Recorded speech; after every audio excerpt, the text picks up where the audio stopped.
اور اب کچھ خبریں تجارتی دنیا سے۔ پاکستان انٹرنیشنل ایئر لائن کا مالی بحران سنگین ہو گیا۔ پی آئی اے مختلف ایئرپورٹس کی گراؤنڈ ہینڈلنگ کمپنیوں کی ادائیگیاں نہ کر سکیں۔ ذرائع کے مطابق قومی ایئر لائن نے سعودی عرب کو $4.5 کروڑ کی ادائیگی کرنی ہے، جبکہ ترکی کے استنبول گراؤنڈ ایئرپورٹ کو $30 لاکھ دینے ہیں۔ مالی بحران کے باعث لیز پر حاصل کیے گئے طیاروں کی ادائیگیاں بھی نہ ہو سکیں۔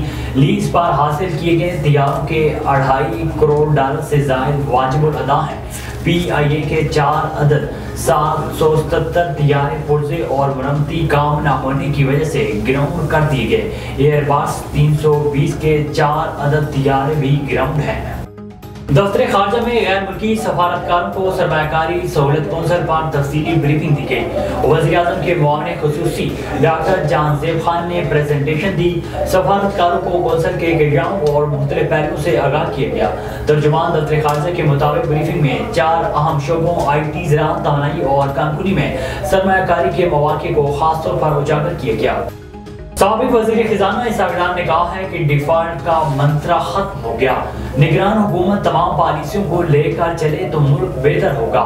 ہم نے تمام بیرونی ادائیگیاں وقت پر کی ہیں۔